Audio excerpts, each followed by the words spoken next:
शादी करने का लालच, बलात्कार, फिर गर्भपात और अब आरोपी फरार। एक 30 वर्षीय युवती को शादी का प्रलोभन देकर उसके साथ दुष्कर्म किया गया। युवती के गर्भवती होने पर उसका गर्भपात करा दिया गया और अब लड़की के माता पिता को जान से मारने की धमकी भी दी गई। पीड़िता की शिकायत पर पूर्णा पुलिस स्टेशन में आरोपी के खिलाफ मामला दर्ज किया गया है। पीड़िता की ओर से दर्ज शिकायत में कहा गया है कि सोशल मीडिया के माध्यम से अप्रैल 2022 में उसकी नांदेड़ के सैयद जमीर हुसैन सदरुल इस्लाम नामक युवक से जान पहचान हुई थी। जान पहचान होने के बाद वो युवक पूर्णा में लड़की के घर आया और इस दौरान युवक ने युवती से कहा कि वो उससे प्यार करता है। फिर उसने उसे नांदेड़ बुलाया और लड़की की मर्जी के खिलाफ उससे संबंध बनाए। शादी करने का झांसा देकर आरोपी ने लड़की को वसमत, संभाजीनगर, पूर्णा आदि जगहों पर संबंध बनाने के लिए मजबूर किया। इस बीच पीड़िता गर्भवती रही। इसकी जानकारी उसने युवक को दी तो उसने पीड़िता को गर्भपात की गोलियां दे दी। आरोपी ने लड़की की मर्जी के खिलाफ 3 बार उसका गर्भपात कराया। जब उससे शादी के बारे में पूछा गया तो वो टाल मटोल करने लगा। अंत में पीड़िता पूर्णा थाने पहुंची और जमीर हुसैन सदरुल इस्लाम के खिलाफ शिकायत दर्ज कराई। आगे की जांच पुलिस उप निरीक्षक राखोंडे द्वारा की जा रही है। लड़के का नाम था सैयद ज़मीर हुसैन सदरुल इस्लाम, जो वागी रोड पे दूल्हे शाह रहमान नगर में रहते और राहत हॉस्पिटल के बाजू है उनका घर। और वो बच्चे की दुकान है शिवाजी नगर पे, वैरायटी कुशन एंड बेड्स, जो कि ड्यूरोफ्लेक्स अभी नाम है और SBI बैंक के सामने है। तो ये लड़के से मेरी मुलाकात हुई थी स्नैपचैट के थ्रू लास्ट ईयर अप्रैल में। और बातचीत होने के बाद प्यार मोहब्बत की बातें किया उन्हें फिर उसके बाद बोला कि मैं शादी करता हूँ तुमसे। शादी करके सारी शुरुआत की उसने और फिर मेरे साथ मिलने की बातें शुरू की। मिलने के बाद करने के बाद फिर उसने मेरे को एक पहली दफ़ा बसमत लेके गया, वहाँ पे मेरे साथ ज़बरदस्ती करने की कोशिश किया। फिर उसके बाद ऐसे ही मतलब प्यार मोहब्बत की बातें शुरू करके उसने मेरे साथ बहुत बुरा किया और कई दफ़ा मेरे साथ ज़बरदस्ती करने की कोशिश किया। जैसे कि उसमें से कोई इंसिडेंट्स पूर्णा के हैं और औरंगाबाद और नांदेड़ के हैं। फिर जब मैं उसके घर वालों से मिली ये सिलसिले में, जैसे कि उनके वालिद वालदा से मिली, उनके बहन से मिली, तो वो लोगों ने ये आश्वासन दिए मेरे को कि भाई हम शादी करवा के देते तुम्हारी, थोड़े दिन और रुक जाओ।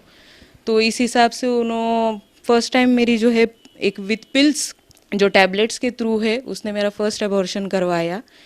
और दूसरा अबॉर्शन जो है उसने टैबलेट्स खिलवाया तबीयत ख़राब रहने की वजह से, मगर वो उसके वजह से मेरा मिस्ड अबॉर्शन हुआ। उसने हॉस्पिटल में बात करके मेरा फिर प्रॉपर वे में अबॉर्शन करवाया। और तीसरा अबॉर्शन जो है बैठ के बहुत सारे बिठवा के उसके वालिद वालदा से बात करके करा के उसने मेरा तीसरा अबॉर्शन करवाया है।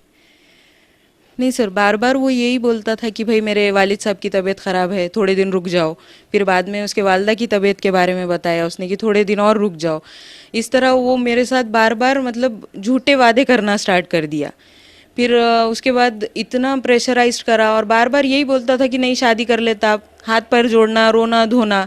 अब जब एक लड़की मोहब्बत करती तो उसके बाद उसने मेरा फ़ायदा उठाया सारी वे में और मेरे साथ पूरे तरीके से उसने और उसके घर वालों ने धोखा किया है। ये प्रेशर डाल के बोलिए, बैठक के बिठवा के 3-4 मरतबे बैठक हुई है हमारी। वो लोग बोले कि थोड़े दिन रुक जाओ और हम लोग आपकी शादी करवा के दे देंगे, लेकिन हमको थोड़ा बदनामी से, बाहर वालों की बदनामी वगैरह होंगी, थोड़े दिन रुक जाओ। इस वजह से रुका के मेरे को सेकेंड अबॉर्शन करवाए सर उन्होंने। इतना मतलब विरोध करी हूँ कि मतलब आखिरी में तो एक औरत मजबूर ही रही थी मर्द के सामने, तो उसने इतने वे में मजबूर कर दिया कि मेरे पास कोई रास्ता ही नहीं बचा। जैसे कि उसकी मेरी मुलाकात लास्ट ईयर अप्रैल में हुई थी, तो अभी लास्ट मेरी अबॉर्शन हुआ है 8वें महीने में, जो कि सितंबर में। उसके बाद समझो अबॉर्शन के बाद से उसने पूरा कांटेक्ट वगैरह तोड़ना, जैसे धमकियां देना, उसके दोस्तों को मेरे घर पे भेजना मार तोड़ के लिए। मेरे पीछे गुंडे भी लगाए हैं सर उसने मारने के लिए। तो ये सारी चीज़ें चली इतने दिन। गुंडे में उसके कोई दोस्त है सर, नाम नहीं बता, लेकिन उसके दोस्त है और मेरे पीछे भेजा था, गाड़ी पे हमला भी हुआ, मेरे घर तक भी कुछ लोग आए हुए हैं। जैसे कि मेरी बात हुई उसके घर वालों से भी, तो उन लोगों ने भी बाद में फिर इतना अपोज किया और धमकियाँ धमकियाँ देना स्टार्ट कर दिए कि हम तुमको मार देंगे, घर को आ जाएंगे, और सारी धमकियां दे के फिर मेरे को प्रेशराइज्ड कराए और मैं पूरा मेंटली टॉर्चर्ड हो गई थी। केस करने से पहले धमकियां दिए गए हैं। और नहीं सर, मैं कभी पुलिस स्टेशन में नहीं गई थी। और एक लड़की अपनी इज्जत छोड़ के ये हद तक नहीं जा सकती सर। मेरे साथ जो हुआ है नाइंसाफ़ी, इस वजह से मैं आज आखिरी में ये रास्ता अपनाई हूँ, क्योंकि मेरे पर बहुत प्रेशराइज्ड है, मतलब उसके दोस्तों का, धमकियों का, घर वालों का। आज मेरे को जान से मारने की, मेरे घर वालों को जान से मारने की धमकियाँ दी गई है। इस वजह से मैं आज ये रास्ते पे आई हूँ। मतलब मेरे को क्या हुआ सर, मैं उसने मेरे को कुछ दिन पहले जो एक झांसे के थ्रू मेरे को नांदेड़ बुलवाया था, मेरे फूफेरे भाई को बात किया उसने जाके, और वहाँ पे मेरे ऊपर हमला करवाया ज़बरदस्ती बुला के, मारा उसने। तो मैं कैसे बच बचा के मैं अपने घर तक वापस आई। और वो इंसिडेंट मालूम होने के बाद मेरे वालिद की तबीयत ख़राब हो गई थी सर, तो वो 5 दिन एडमिट थे दवाखाने में। उसके बाद फिर जैसे ही उनकी वालिद की थोड़ी तबीयत नॉर्मल हुई, और ऐसा हो रहा था सर, बार बार मेरे को उसके दोस्तों के धमकियाँ आ रहे थे कि भाई हम तेरे घर को आ जाते, हम सब मैनेज कर लेते, हर चीज़ हो जाती manage, hospital and all, her cheese, police station, हम सब मैनेज कर लेते, तू कहीं नहीं जा सकती, तू कुछ नहीं कर सकती, तेरे पीछे कोई नहीं है, हम तेरे को बताते हम क्या कर सकते। तो ये मेरे पीछे मतलब सियासी लोग भी है, ये भी बताया उसने। तो इस हिसाब से सर मैं हॉस्पिटल के बाद फिर मैं डायरेक्ट, मेरे को ये प्रेशर आने की वजह से मैं पुलिस स्टेशन गई सर।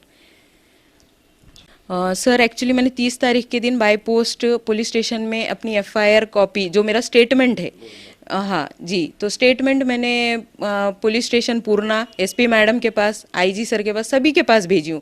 7 पोस्ट है सर मेरे पास, वो चीज़ का भी प्रूफ है बाय पोस्ट का। तो मैं भेजी सर, मेरे को कोई सामने से मतलब जवाब ही नहीं आया, ना पुलिस स्टेशन से कॉल आया, ना कहीं से कॉल आया।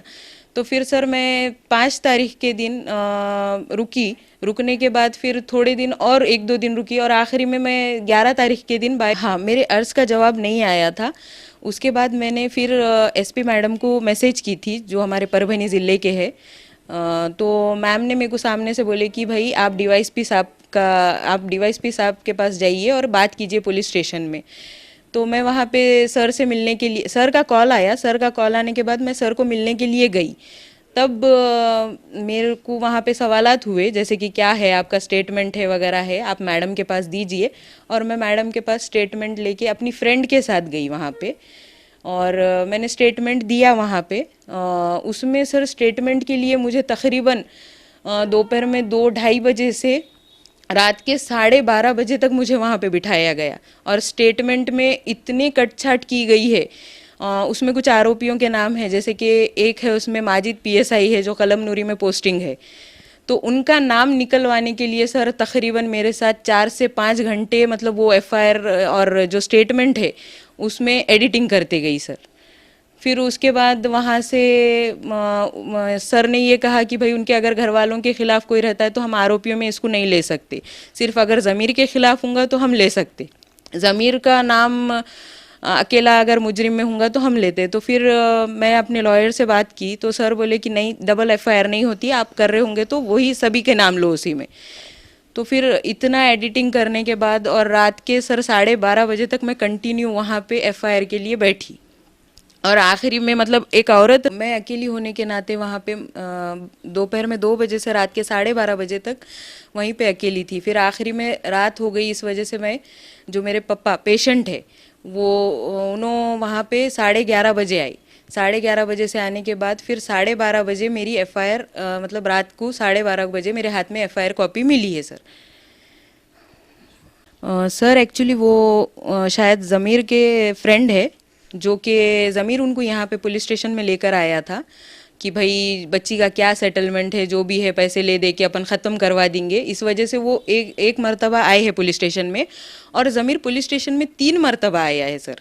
सर मुझे उसके 1 रुपया भी नहीं चाहिए। मुझे जो आज मेरे इतने सारी बदनामी हुई है और मेरे साथ जो आज इतनी तकलीफ़ें हो रही है, मेरे को ये तकलीफ़ के बदले मेरे को इंसाफ चाहिए। और मेरे पास बहुत सारे ऑफर्स आए सर, मेरे को पैसों की ज़रूरत नहीं है। मेरे साथ जो नाइंसाफ़ी हुई है, मेरे साथ जो तकलीफ़ हुई है, मेरे को ये सारी चीज़ों का बदला चाहिए लिए। और अभी तक वो आरोपी को पकड़ा ही नहीं गया। वो फरार है, उसका लोकेशन ट्रैक हो रहा है मगर वो पकड़ा नहीं गया अभी तक। सर उसके वालिद का है, उसके वालदा का है जो कि सदरुल इस्लाम, और उसके वालदा का नाम है, उसके बहन का नाम है अंजुम शेख, और उसमें उसके साले का नाम है अरबाज खान, और उसके बीवी का नाम है जवेरिया। इन सब के नाम है सर। और इसमें सर इन लोगों ने बोले थे सर मेरे को कि भाई हम शादी करवा के देते, उसके वालिद वालदा ने। हम शादी करवा के हमारे पास नहीं तो नहीं, आपको कहीं और रखते बोल के, उसके घर पे, उसके घर पे बोले आपको कहीं पे भी रखते हम। और बाद में सर जब मैं थर्ड अबॉर्शन हुआ उसके बाद तो वो लोगों ने हाथ ही उठा दिए और बोले कि भाई हम तुमको जानते नहीं, हमको मालूम नहीं है, कुछ भी नहीं बोल दियो। हाँ, सेकेंड अबॉर्शन के पहले गई थी सर, तो वो लोगों ने मेरे को मनवा के सेकेंड अबॉर्शन करवाई है सब ने मिलके। सर उसने डॉक्टर को ये बोला है कि भाई मैं उसका हस्बैंड हूँ, अब डॉक्यूमेंट्स वगैरह उसने क्या जमा किया ये तो मेरे को, तो वहाँ पे उसने डॉक्यूमेंट्स जमा किया या नहीं किया ये सारी चीज़ें उसको मालूम, बट उसके साइन है वहाँ पे और डेट वगैरह सारी चीज़ें उसने, उसके जो भी इंफॉर्मेशन लगती है उसने वहाँ पे फिल किया है सर। मे बी शायद उसके कोई फ्रेंड्स है सर मेडिकल वाले, तो ये उसके पास से टैबलेट्स लेकर आता था सर। नहीं सर, उसने बिल्कुल भी मेरे को ऐसा मतलब कानो कान खबर भी नहीं होने दी कि वो शादीशुदा है बोल के। तकरीबन 1 साल सवा साल के बाद मेरे को मालूम हुआ, और फर्स्ट अबॉर्शन होने के बाद जो सेकंड अबॉर्शन है हॉस्पिटल थ्रू हुआ उस टाइम मेरे को मालूम हुआ कि भाई वो मैरिड है बोल के। और तब भी उसने डिनाई ही किया, लेकिन बाद में जब मेरी फ्रेंड ने उसको कॉल किया था तो उसकी वाइफ ने उधर से कॉल रिसीव की थी सर, तो तब पता चला कि वो मैरिड है। और तब से मैं आज तक मैं वो डिप्रेशन में बोलिए या एक मेंटली हैरेसमेंट में मैं आज तक वही चीज़ों में हूँ सर।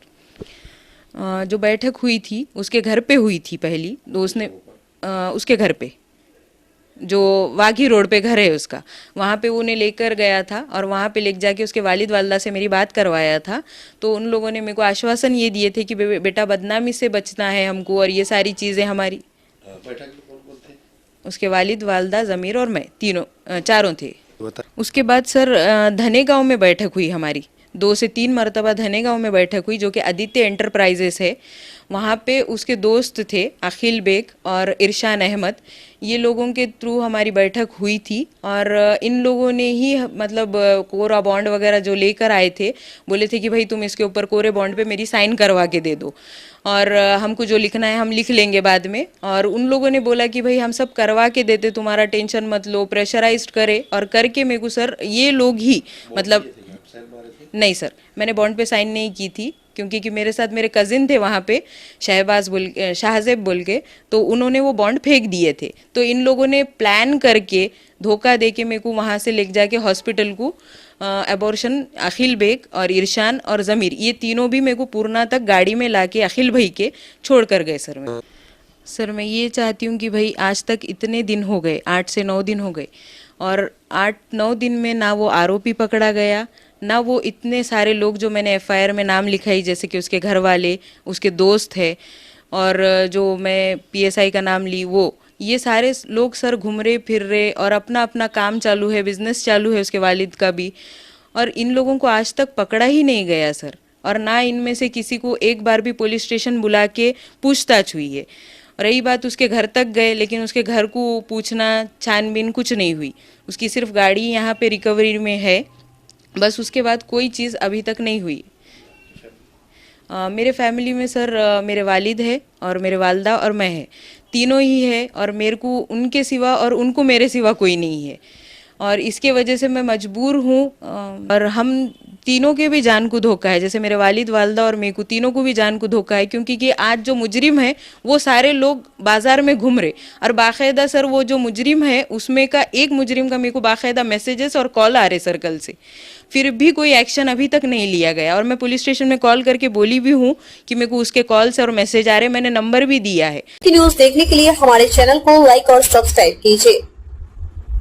हमसे संपर्क करने के लिए 9049032007 पर कॉल या व्हाट्सएप कर सकते हैं।